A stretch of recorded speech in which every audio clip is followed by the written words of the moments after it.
As always, I'm Tyler, and with me, I'm Sean, guys. How's it going? and I know we have a super duper fun one this week again. It's semi-fun. It's semi-interesting. I kind of wanted to, before then, I'd been thinking about it kind of all week, and just the episodes we've done. I mean, the Amityville Horror, the DeFeos, their sad, like, passing. The young man on the bus who got his head cut off. Tim McLean. The Yuma County Five. The poor people that just like suffered through all that. Yeah, they it had been slow. I mean, even our first one, who was fuck, I can't even remember. Brandon Lawson. Yeah, Brandon Lawson. He literally was. He stopped in the middle of the night, like anyone would. Yeah. And he was running out of gas. He did whatever, and he went missing, and he's gone. Yeah, and they're just gone. And I know we kind of left on that, on this point on the last episode, but no one cares about them. Yeah, everyone cares about the story of their death. Like, and I'm not here to be like, oh, we need to celebrate their lives. We didn't know them, but they were people. That should count for something.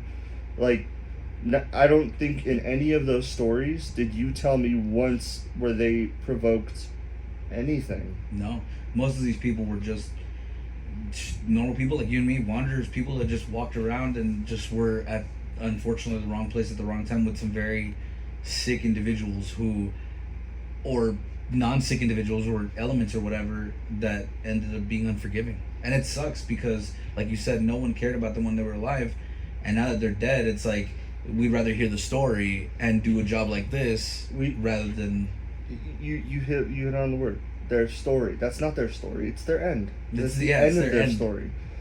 I really hope their family and friends are keeping their story alive, because they can't now. Yeah.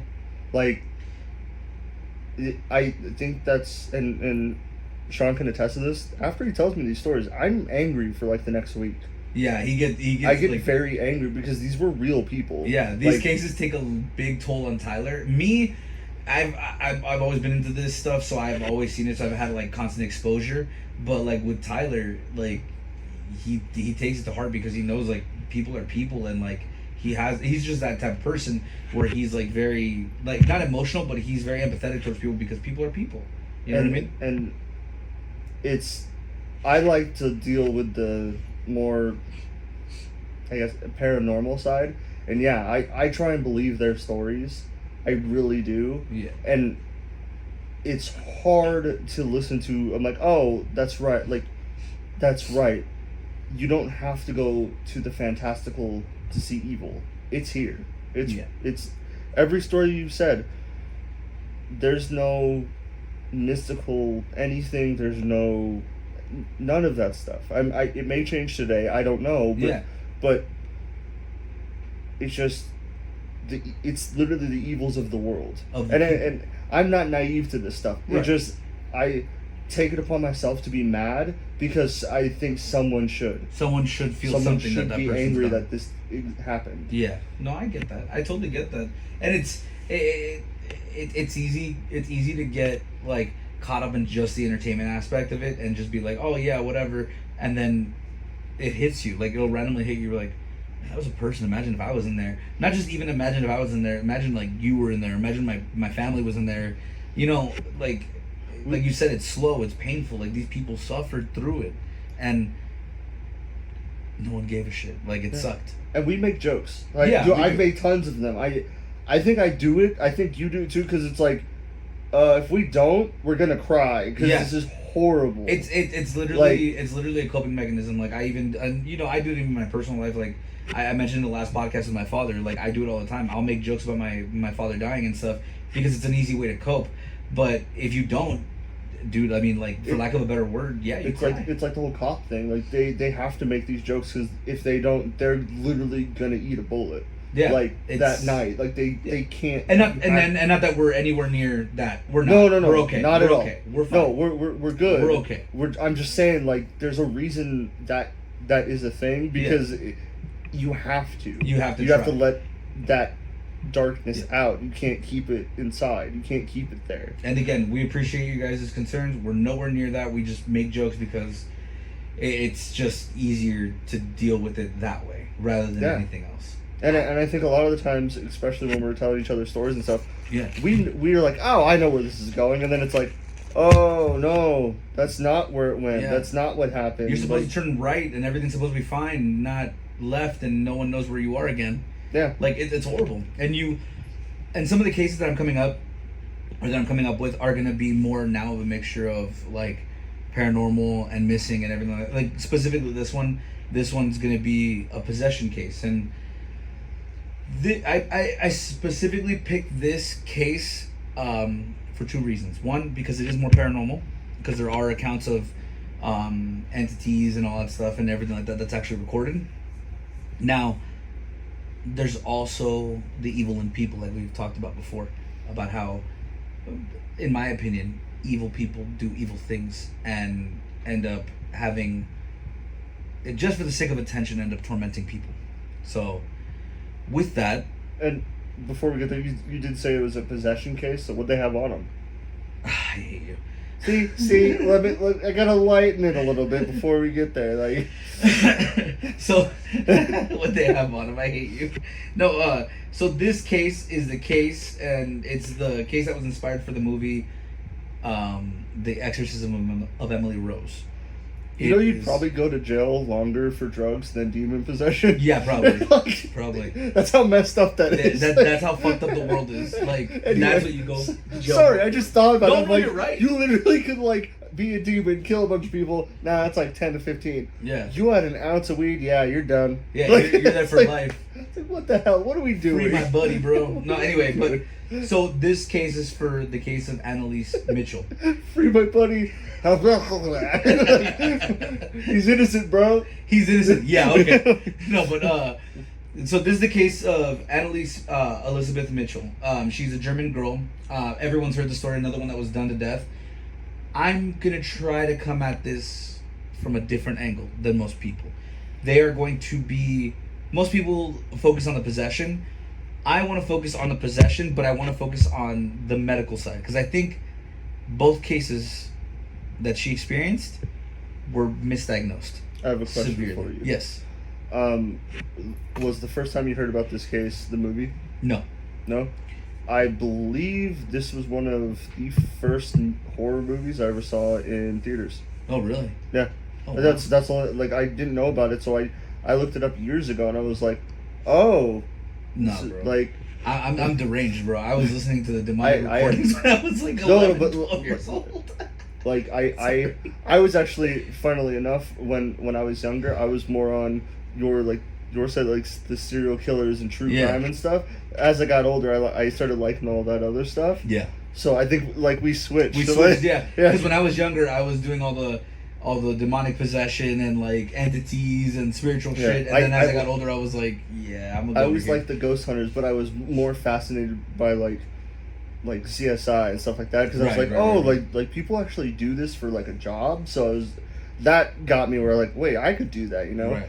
And then so I kind of lost that along the way.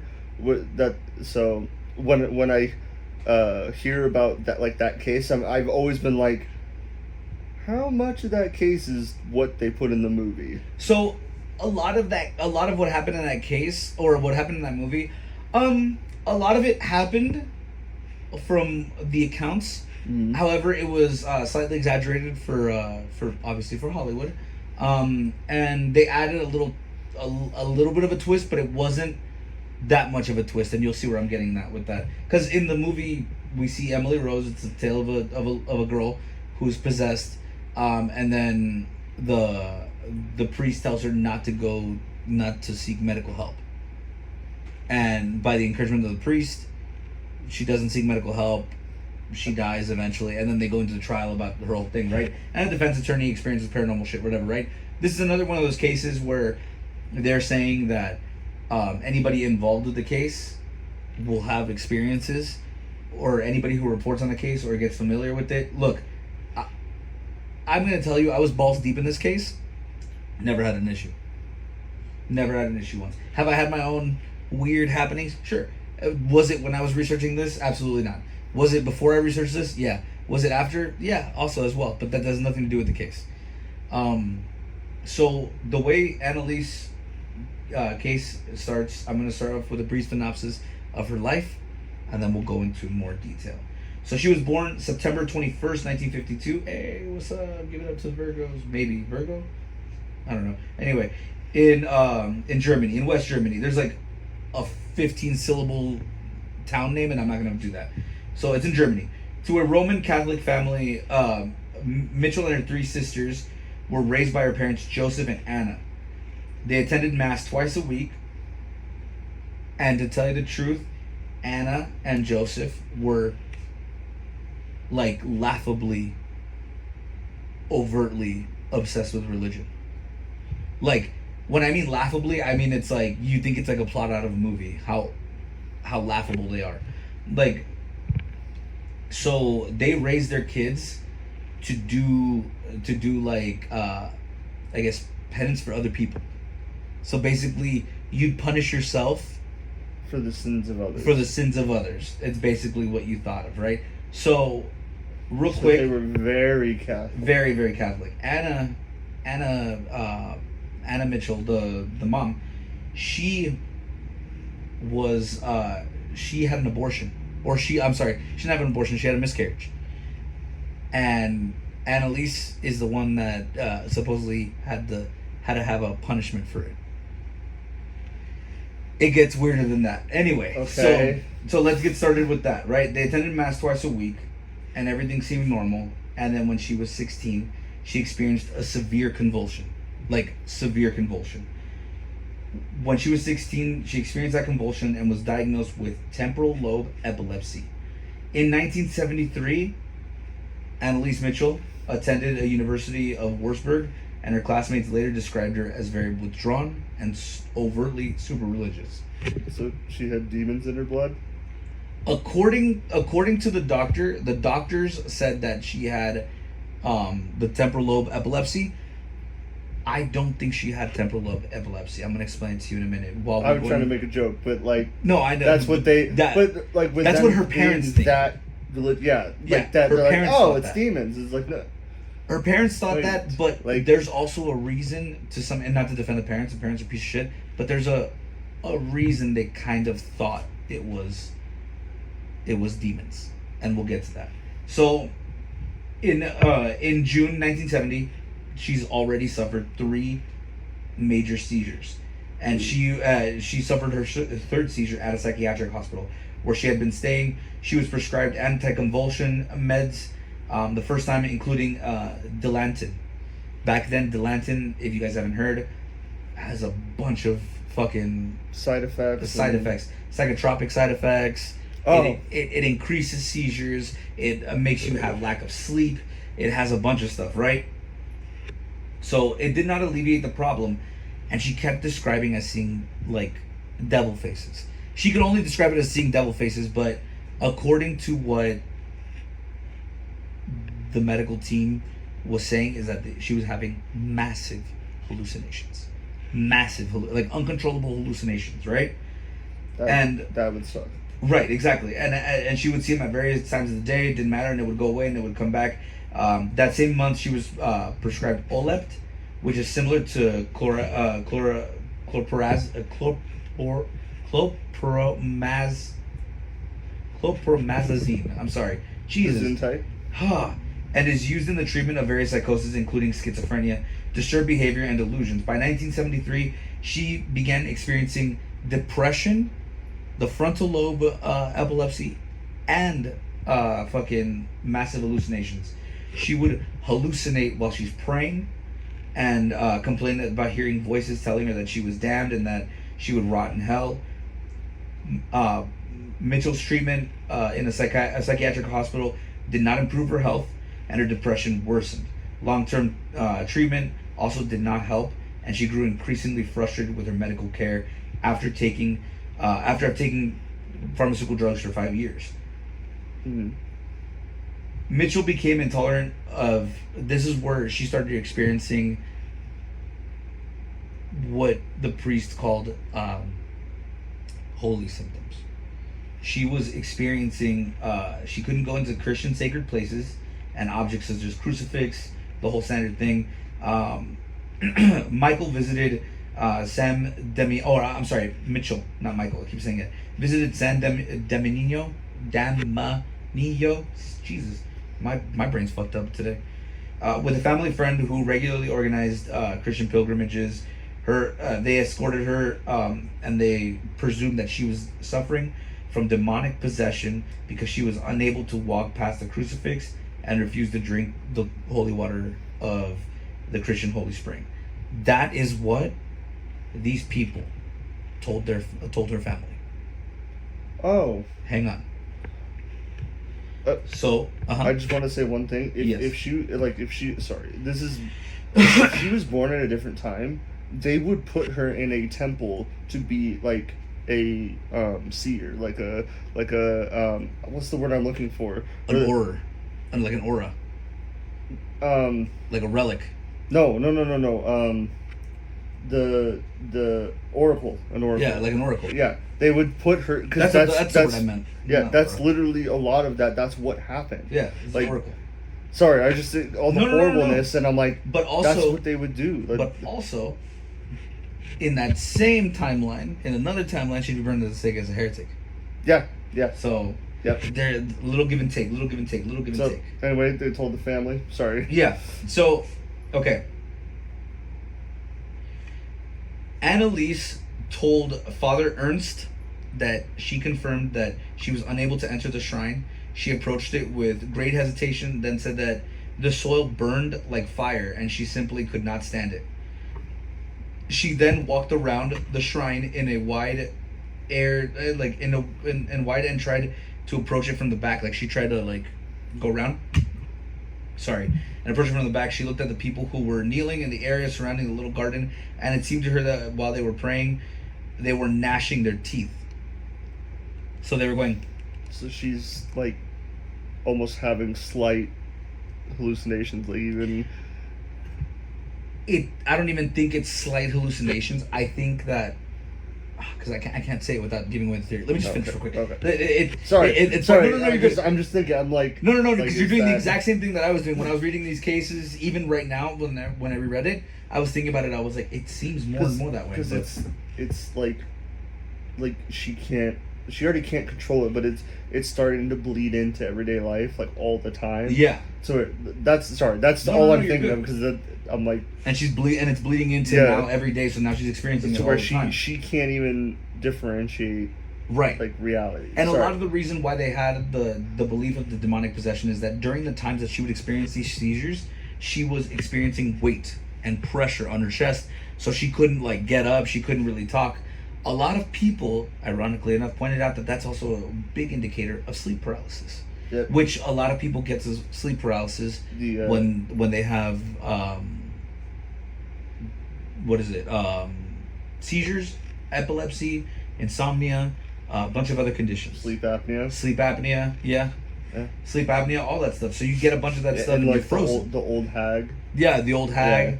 Or what is it? I've seen other people that say it's like a shadowy figure. It's like in the corner.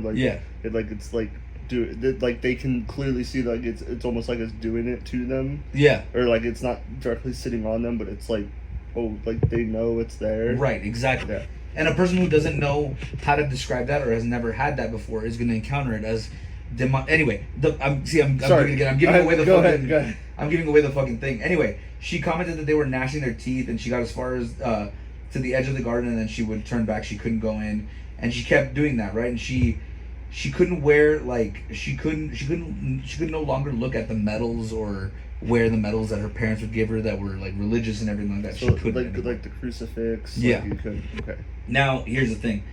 While the mother is very religious, she's also known to do a few things here and there, and she was, when I mean overtly religious, she was overtly religious. So she claimed that Annaliese Michel, that she was suffering also from stigmata, and she believed that she could communicate with Mary, the mother of Jesus, according to what the mom was saying, right? So Mitchell's family and community became convinced that she was possessed, and consulted several priests to request an exorcism. The priest declined and recommended that the continuation of medical treatment, and informed the family that the exorcisms required the bishop's permission, that they should continue with the psychiatric treatments, they should continue with all that, and they should keep going, and everything like that. And that the exorcisms required the bishop, right?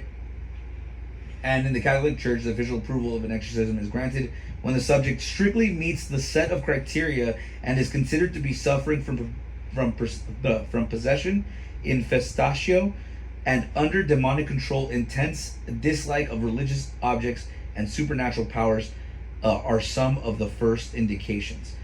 Mitchell worsened physically and displayed aggressions, injured herself, drank her own urine, ate insects, and in November 1973, Mitchell began treatment with Tegretol, an anti-seizure drug, and mood stabilizer. She was prescribed this antipsychotic drug during the course of the religious rites and consumed them frequently until sometime before her death. Despite taking these neurotropic medications, Mitchell's symptoms worsened and she began growling, seeing demons, quote unquote, and throwing things. Now, this is where things get juicy. The priest, Father Ernst Alt, declared that Mitchell didn't look like an epileptic. He's like, oh, she doesn't look like she's suffering from epilepsy. And because of that, and he did not observe her as experiencing seizures. So he says, oh, the seizures were hearsay. So he's saying, oh, well, I never saw a seizure, so it's hearsay. And everyone's like, but she had seizures. Like, she was having avid seizures, whatever. And then Alt believed that she was suffering from massive demonic possession and urged the local bishop to allow an exorcism. In a letter to Alt in 1975, Mitchell wrote, "I'm nothing. Everything about me is vanity. What should I do? I have to improve. You pray for me." And also once told him, "I want to suffer for other people, but this is so cruel." In September 1975, Bishop Joseph Stangl granted Father Arnold Renz permission to perform an exorcism according to the ritual or Rituale Romanum, but ordered it to be kept in total secrecy. So Renz performed the first session on the 24th of September, and Mitchell began increasingly speaking about dying to atone for the wayward youth of the day and apostate priests of the modern church. Now, a total of 67 exorcisms were performed on her. A total of 67 exorcisms. Her parents stopped consulting the doctors altogether at her request, and relied solely on exorcism rites. One or two of the exorcism sessions lasted a week, most up to 4 hours. Were performed over approximately 10 months in 1975 through 1976. Toward the end of her life, Mitchell began to refuse food. I'm not talking because I'm trying not to get mad. Oh, it's worse. Oh, dude, you think that's bad? Oh, I know. It gets so much worse, bro. I know it does. I'm starting to remember some of this. Yeah, it gets so much fucking worse. Okay, so the killing of Annaliese Michel was in West Germany. It was date of, what is it, July, I can't remember exactly what date, July 1976, July 1st. It was 48 years ago. She died at age 23. Homicide and malnutrition and dehydration was the cause of death. Her perpetrators were ruled as Joseph Mitchell, Anna Mitchell, Ernst Alt, and Arnold Renz. The two priests and the two parents. The motive, attempted exorcism. The verdict was found guilty. Convictions, negligent homicide to all four. The 3-year sentence that Ernst Alt and Arnold Renz were given were suspended. And the parents ordered by the judge to not receive punishment, but to be found guilty. Now, on July 1st, 1976, Mitchell died in her home. The autopsy report stated that the cause of death was malnutrition and dehydration, resulting in from almost a year in a state of near starvation while the rites of exorcism were being performed.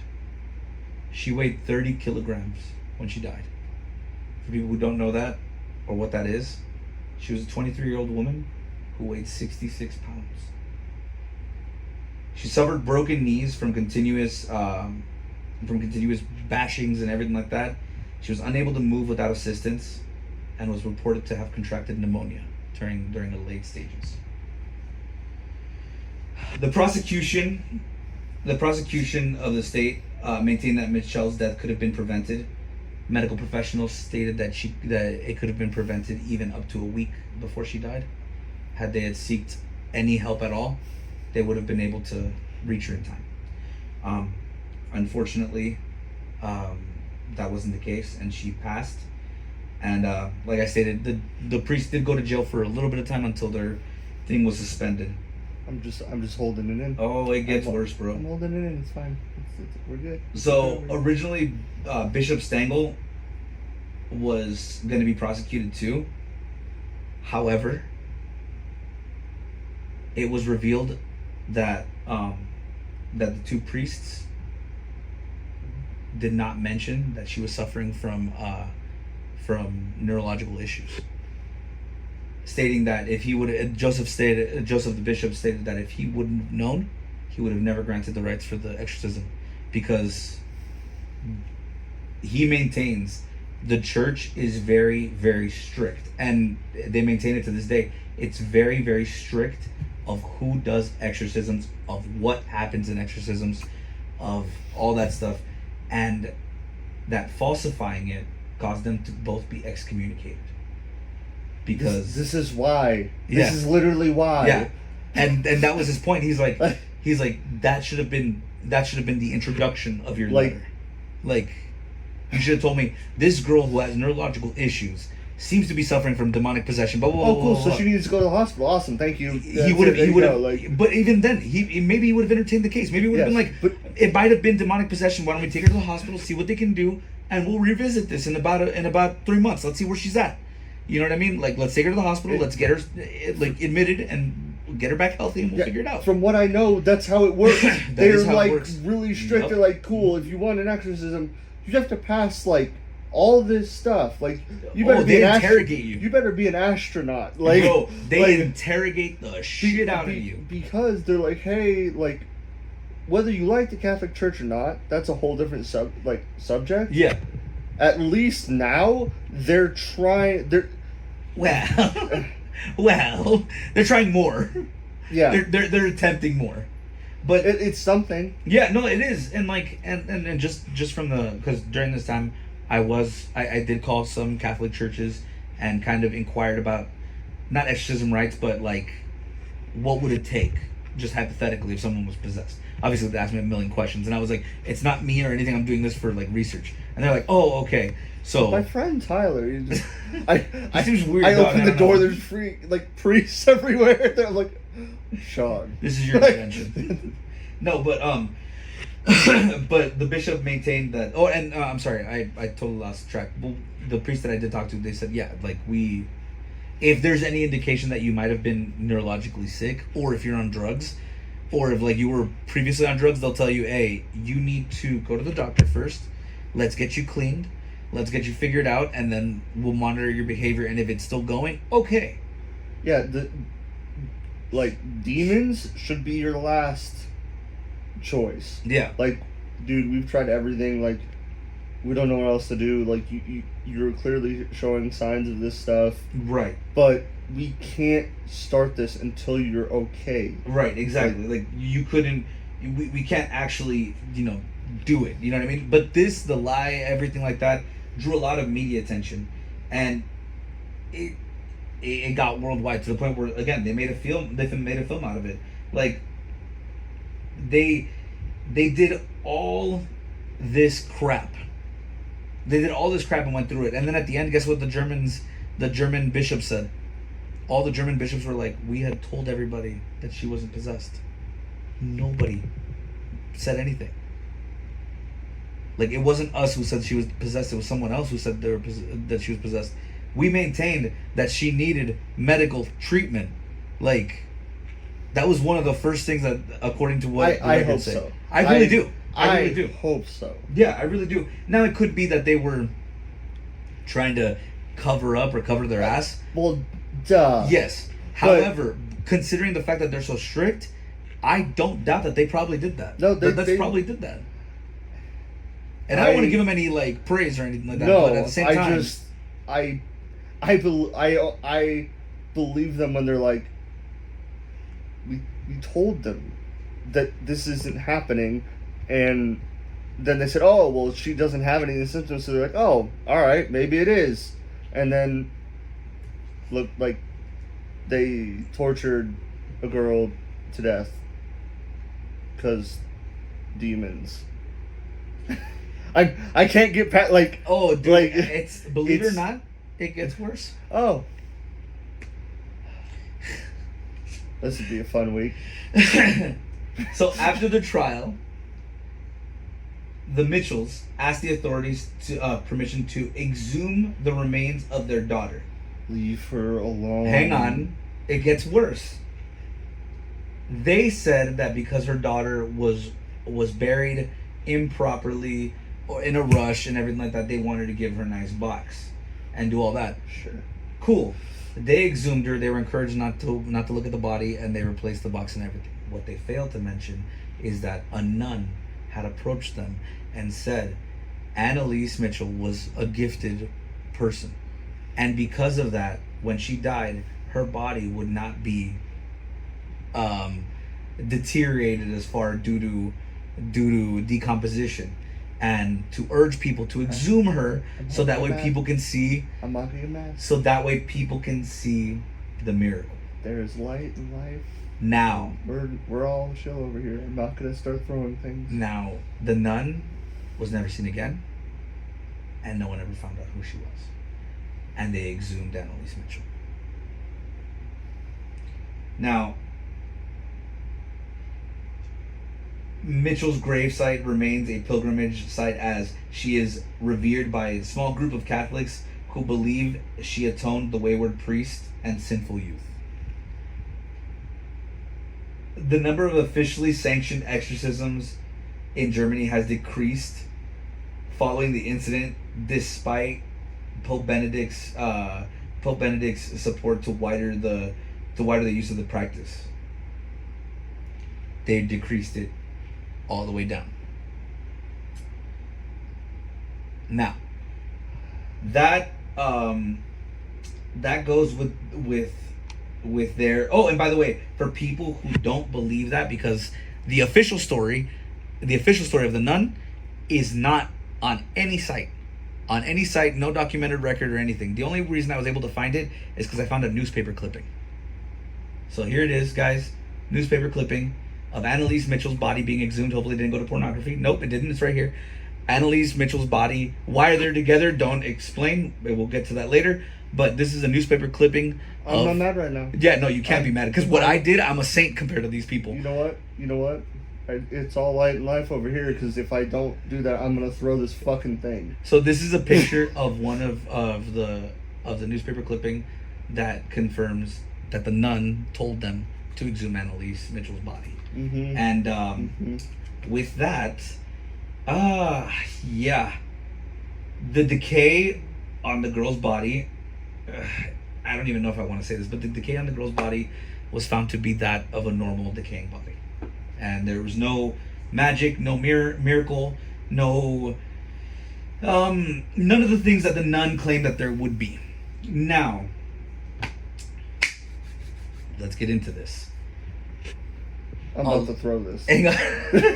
Give me a minute. I'm so mad. A lot of people, even to this day, and it's hilarious because I was making jokes about it all the way with Gabby. We were making jokes about it.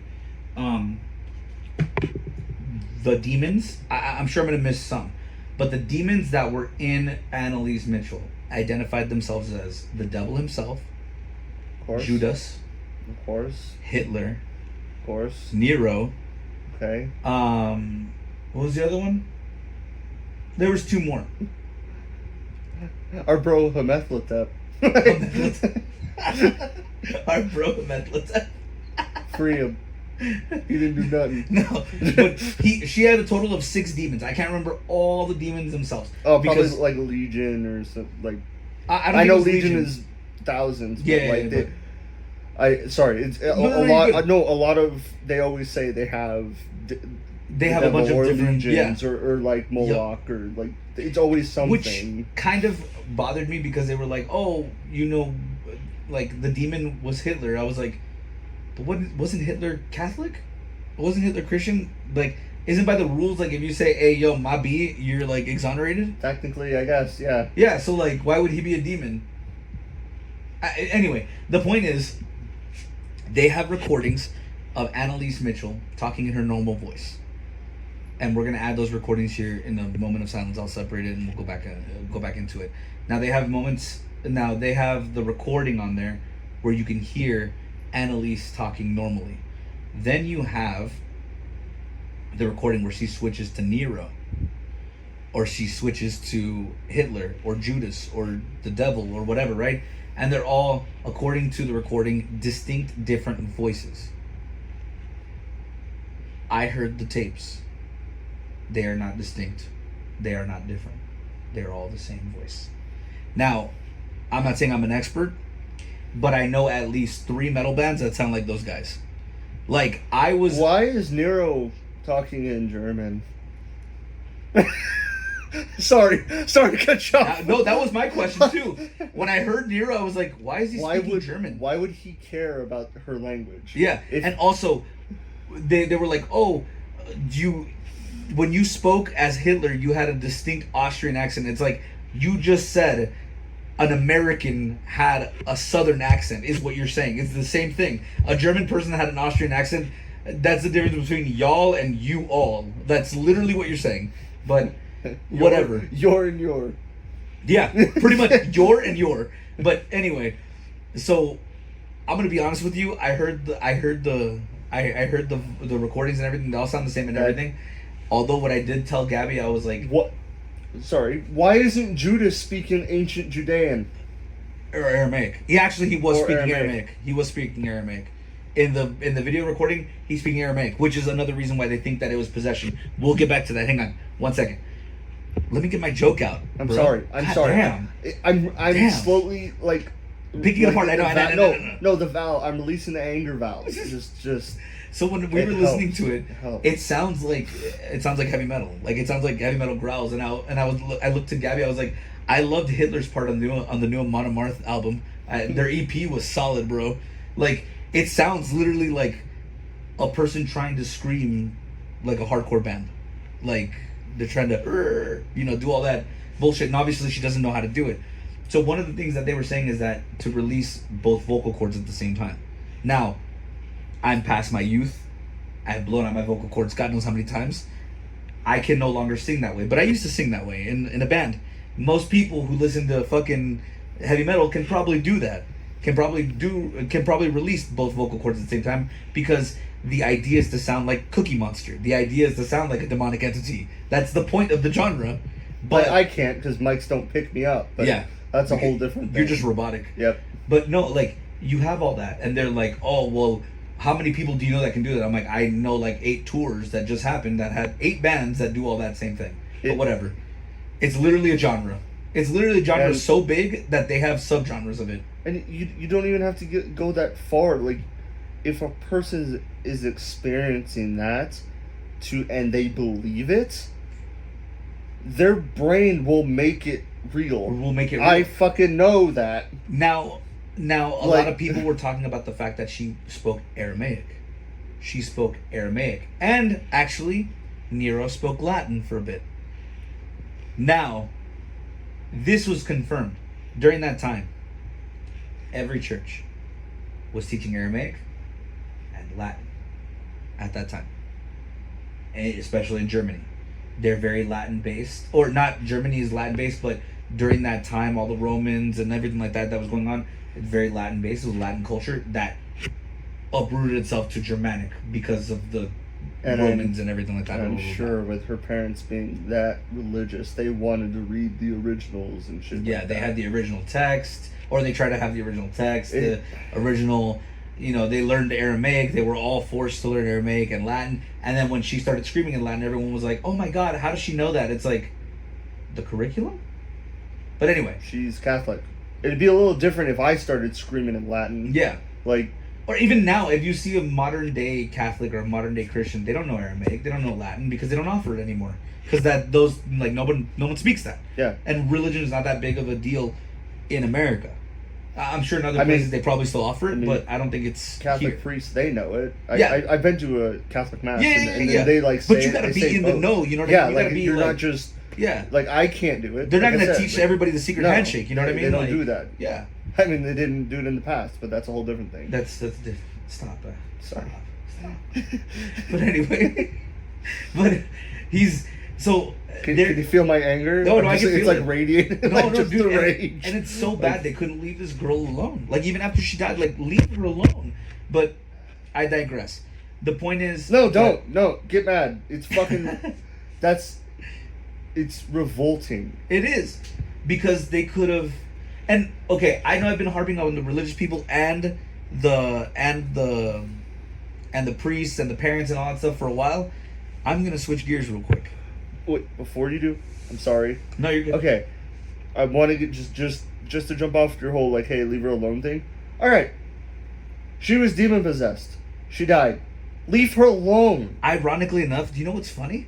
When she was close to death, the demons seemed unresponsive and unaware. I wonder why they seemed unresponsive and unaware. They got tired. Because she was dying. Because she was sick. Anyway, that's really convenient, isn't it? I'm going to switch back to the medical real quick. I think this was also a neglect on the medical aspect. And I'll explain to you why. So, as I was doing research, there's a bunch of theories that were going around. And again, they're theories. I'm not a medical professional. But from what I'm hearing, this sounds more like Annaliese Michel than what they had diagnosed her with. So they diagnosed her with frontal lobe epilepsy, right? Which causes a bunch of experiences like hallucination. You can have not sleep apnea, but sleep paralysis. You can have a bunch of other things. The only thing that it does not cause is lack of sleep. Now you're saying, why is that important?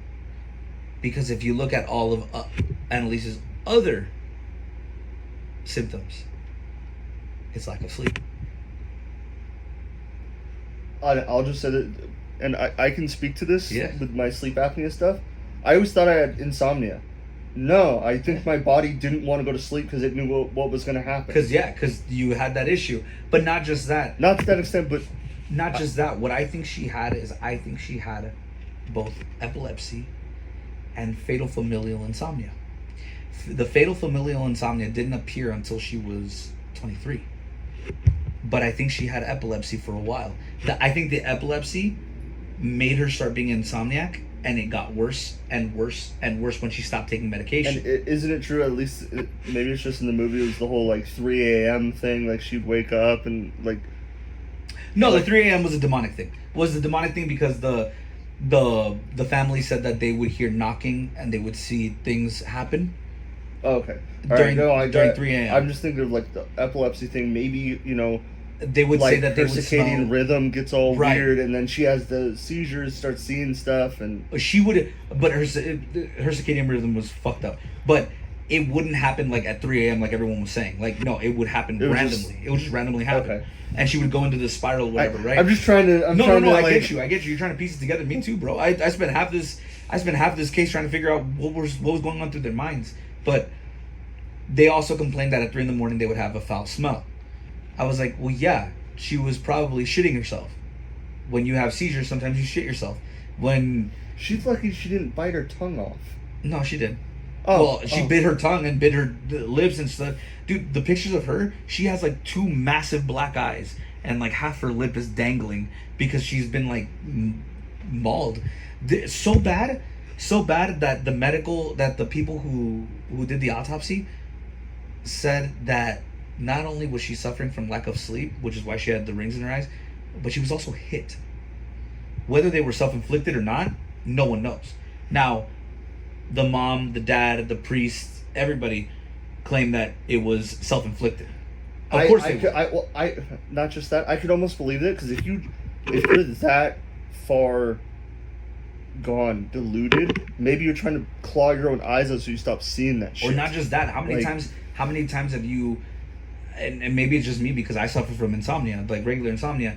After a few days that I haven't really slept well, I'm just like, bro, just go to bed, please, just go to bed. And I've noticed myself that I'll do this. You start like putting pressure on your eyes because you can barely keep them open. Now, there were periods where she would pass out and black out, which I think prolonged her fatal familial insomnia.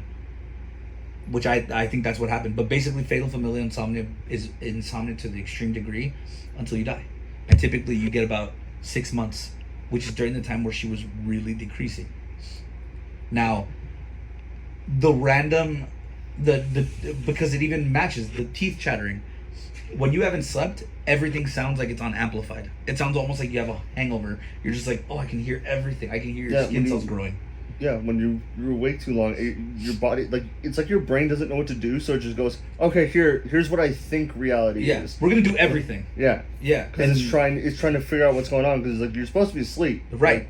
Like, she had accounts of nystagmus, which is a clear indicator. Eyes not moving like this, but eyes moving like this.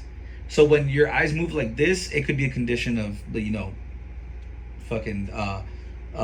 temporal lobe issue. It could be a brain issue, right? Which she experienced early, this type of nystagmus, but after she started experiencing this type of nystagmus.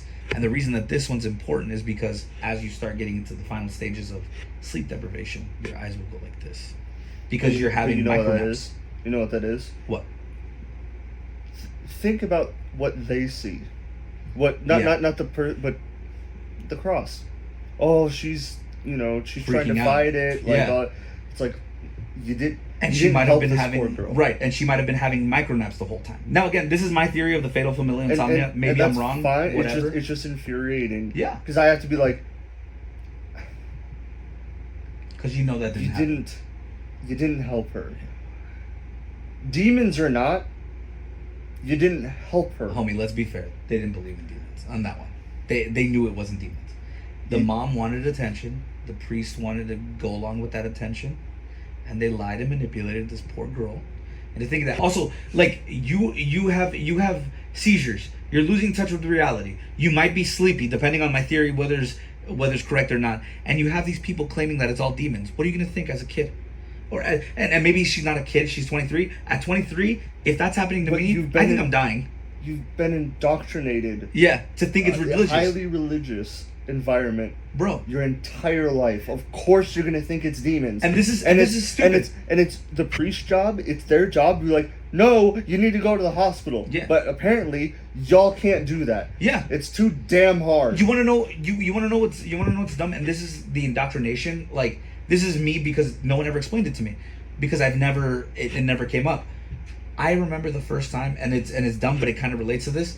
I remember the first time I tried root juice. Like actual like beets, like beetroot. Yeah. Beetroot juice. I had never been told about beets. Like, just in passing, I had never tried beets. Doesn't it like help you, like? Yeah, it helps your system. It's great for you. It's great, dude. Everybody, beets, they're the best. But you're old. I had them at 15, 16 years old. I don't know if you guys are familiar what happens when you eat beets. They change the color of your tears, the color of your urine, the color of your feces, and the color of your sweat to red, because it's so potent, because it's so pungent with the fucking color that it goes through the whole body.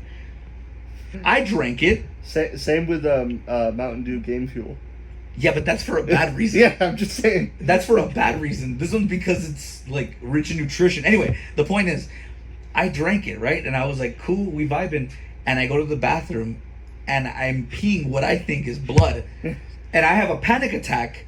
And I'm free because no one told me. Yeah, if you don't know, you're like, Yeah, I'm having a panic attack and I'm freaking out because I'm peeing blood. And I look to my horror in the mirror to find out that now my tears, I'm crying blood. And I'm freaking out on the ground and everything. And my dad comes out and he goes, what are you doing? I'm like, I'm going to die. And he goes, no, that's just the beats. They change your color. I was like, why didn't you tell me that before you drink? He goes, I thought you knew. He's like, I thought you knew. I'm sorry. Like, Yeah, that's not fun to find out. yeah, no, Like, you don't spontaneously have a root trip. Like, that's bad. But that's kind of the same thing. You're indoctrinated to think that, or not to know about anything else other than demons. And then all of a sudden when that happens, you go, demons. like I said before, oh, she had stigmata. You mean the religious girl who thinks she's demon possessed might try and think is she's helping herself, or being like, I need help, better make it known that I have demons. All I can think of is the butterfly effect, where he's like, yeah, and he goes down on the like needles or whatever. Yeah. And so he can show the guy, so the guy will help him. I'm like, that's the first thing I thought of, because she's losing her mind. Yeah. Literally. And instead of anyone going, hey, maybe we should take her back to the hospital. And at what point Let's go get the priest. And at what point That's cool, but you get the doctor too. But at what point does medical intervention go, okay, you're done. You're done. She's way beyond what you guys can help her. She's getting worse. We need to get the fuck out of here. Just have both. Have the doctor there and have the priest there. Which, by the way, do you know that that's what they do? That's now? that's what I'm saying. I'm like, that's what that. they do now. Yeah, they have to do that. Yep. And that's why you see a lot of fucked up doctors who've really seen, like, there's another case I was gonna pick instead of this one, which was another possession case where the doctor was fucked up. He's like, The doctor got so fucked up during the exorcism, he became a patient of a psychiatric ward because of what he saw. I was like, I'm like, that's the case I want to look into. Because this guy was a respectable doctor, atheist and everything like that, and then all of a sudden, he's the other way. I want to see what that guy. I just gotta say, this is, as an atheist, you know how annoying it is to have to hear every possession has the devil in it. There is other ones. Yeah, there are other ones. Your book says there's what? Okay, there's like 37 demons. It was what 1/3 of the angels fell, and that's like billions of them. Yeah, there's other demons. And in like, the Bible you only mentioned 37.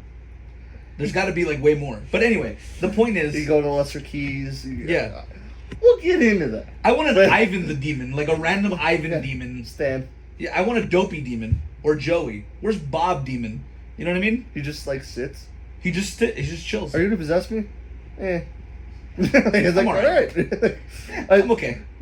But whatever. You don't get to go to demons every time. It's not always demons. And at least sorry. And at least be unique. At least be unique. Like not to be mean, but in the movie Nefarious, they at least had a great idea. It was an original demon. It was like, oh yeah, my name is Nefarious. I'm what you would consider a troublemaker. Bro, if I'm at a demon possession, the person goes, yeah, I got demons. What is your name? And they're like, Morgoth. I'm like, nah, nope, that's Lord of the Rings. No.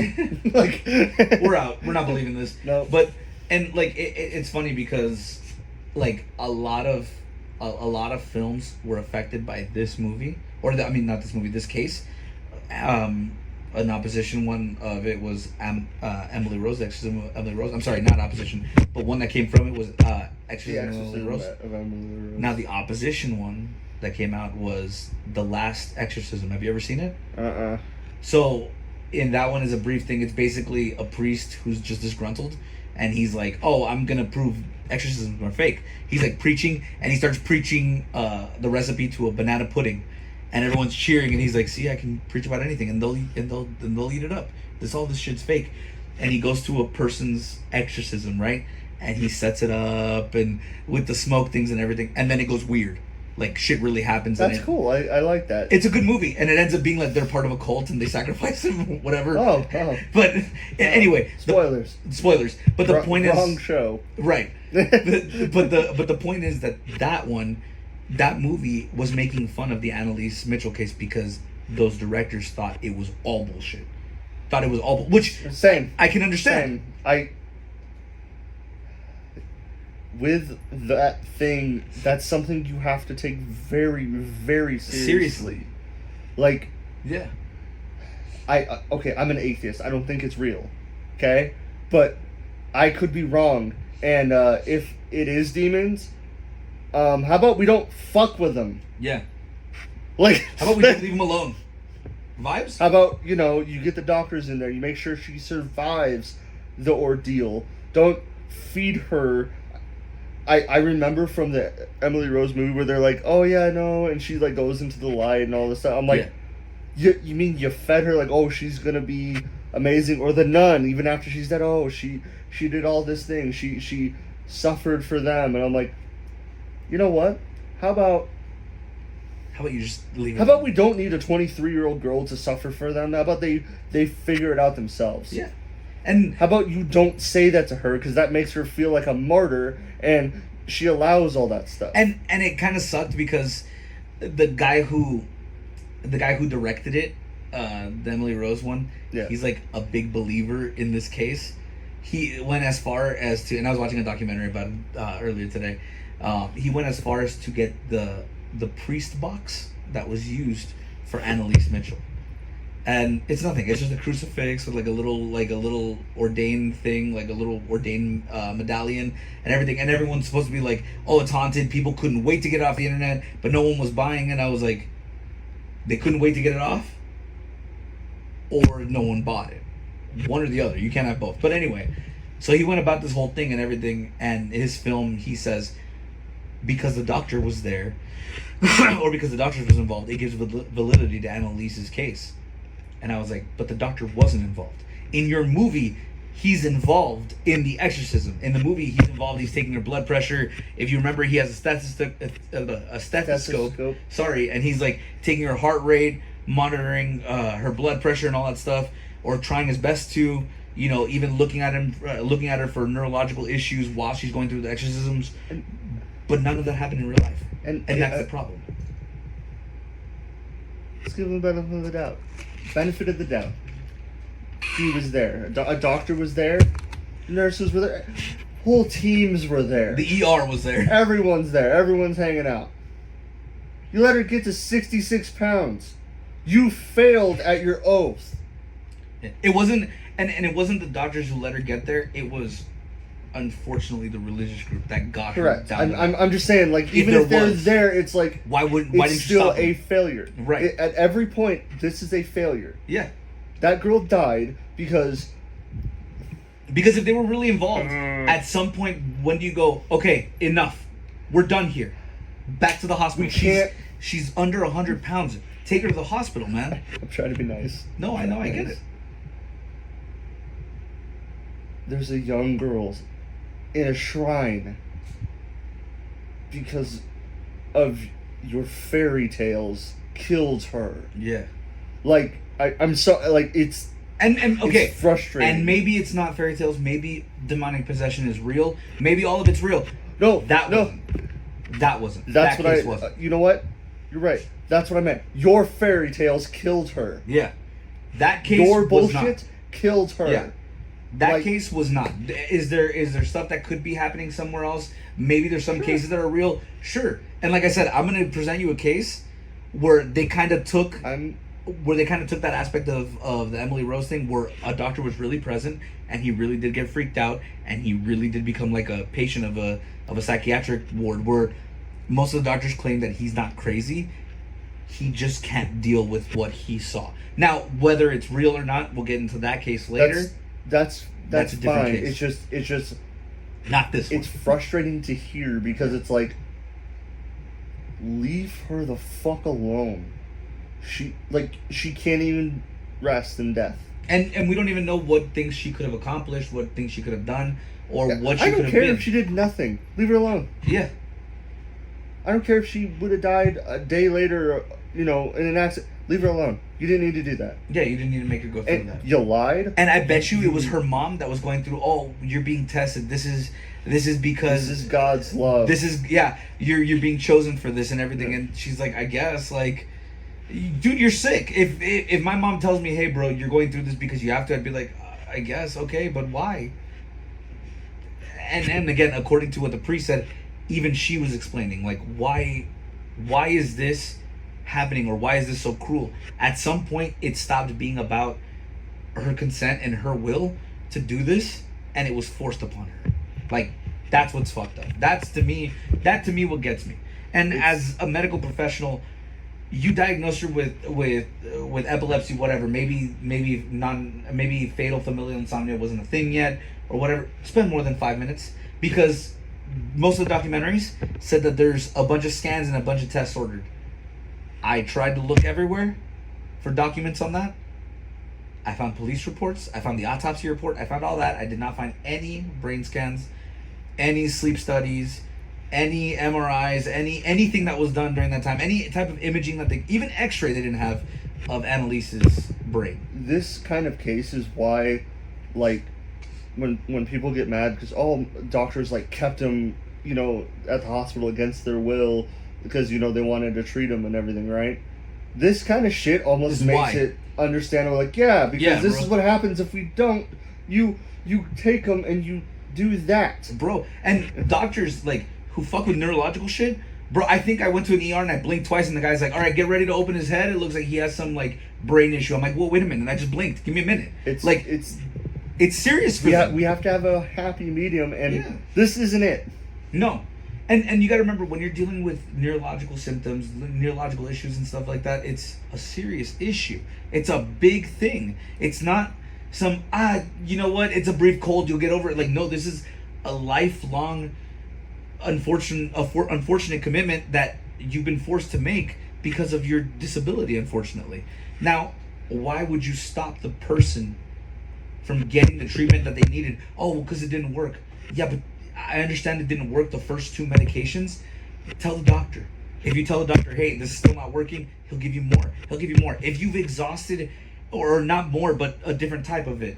If you've exhausted every other possibility and you still go, you know what, she's still not getting better, this is still getting worse, and you want to seek out a priest, by all means. Go ahead. Hell, have the priest go with you to the doctor's appointments. And have them bicker. So he can hear it. And if he, then it's like, I actually went with her and the doctor's saying there's nothing wrong. Okay, I'm going to put that in. Maybe that's when you go to the bishop. Maybe that's when you're like, hey, but that... And maybe even then the bishop would be like, no. Probably not. There's not enough evidence. I would rather them say no to my kid having demons in her than being like, yeah, do this shit. Again, it has to be a last resort, and it wasn't, and she's dead. Good job. Yeah, like I'm gonna quote a movie, Iron Giant. If you send me a photograph of this thing, I could probably get some troops over there. But like, if you don't give him anything except these 1 or 2 instances she saw demonic faces, it's like, yeah, bro. Have you ever smoked weed? Have you ever tried ayahuasca, bro? You know what I mean? Hell, you walk down the hallway in the dark and you look at somebody, they look a little weird when in actuality you know them. Sometimes people look fucking weird. She saw demonic faces. Cool. What do they look like? What does a demon look like? You don't know. Did you have her draw it? Did you have her explain it? Did you have her do anything? And even if she did, she's losing her mind. She's delusional, bro. Like, also, what people don't realize is that during the time that she got worse, she was in the university. Hello? One of the hardest things in this world right now is being having the pressures of the school system, because they go overboard with all the things that they teach you, and they don't teach you practical shit. We've known this. We've experienced this. And I don't know how many people you know that have gone to the university. Every single person that I know that has gone to the university, like, I've met guys who had a full head of hair, and then after they're done with the university are bald because of the stress from fucking finals, from midterms, from everything. You don't have to go there. She's highly religious going to a university. You think she's not going to have problems? Yeah. Or not going to understand or not like her classes? Right. Because they're not going to be talking about God? And not just that, her friends, people like us that are atheists, like, come on. There was more that you could have done and you didn't, and they didn't get done. And that's the problem with this case. And that's the problem with a lot of the cases that I bring up, that either not enough was done or too much was done. And then nothing happened after. And then nothing happened afterwards, yeah. Oh, we saw a nun, and I'm like, man, that's a pretty good fucking... It goes right along with your everything. Religion. And with all your... And where's the proof that it was this nun? And if it was this nun, why wouldn't you approach everybody, say, hey, exhume her because of the nun said? Why would you say it's because we buried her quick, because we didn't get a chance to do this? It's like, why would you mully that up even more? Yeah. If anybody believed you, they don't believe you now. Yeah, because of hey, you know, Sister Clarissa up at the church said this thing, we kind of want to do this thing. And then the cardinal or the bishop is like, no. And with all the controversy, they might be like, you know what? Fuck it. Let's do it and let's get an answer right now. Let's get an answer right now. If the nun says that that's how it's gonna be, and it is, fuck it, we'll think about it. And then the priests are not excommunicated anymore. It clearly, and everything goes back to normal. Yeah. You want to know one last thing before we end this? One last thing, because after I tell you this, you're gonna want to end the podcast. After speaking, after years, before they died, they spoke to the parents of Annaliese Michel, and they spoke to the priests, the two priests, before they died. Mm-hmm. All four of them say they don't regret their actions, and that they are not, they're not sorry for what they did, and unfortunately that it caused Annalise's life to end. They said that they're okay with the outcome, because they feel that they did the very best, and it was her destiny to absolve other people's sins. Well, that about does it for me, because I'm gonna break this entire thing. So thank you, guys. Like always, you know, we'll see you on the road. Again, I understand this is probably a hard one to listen to. I think we both agree we're not denigrating your religion. No, we're denigrating these people who used your religion for whatever reason that they did, for whatever malicious reason. But thank you guys. Peace.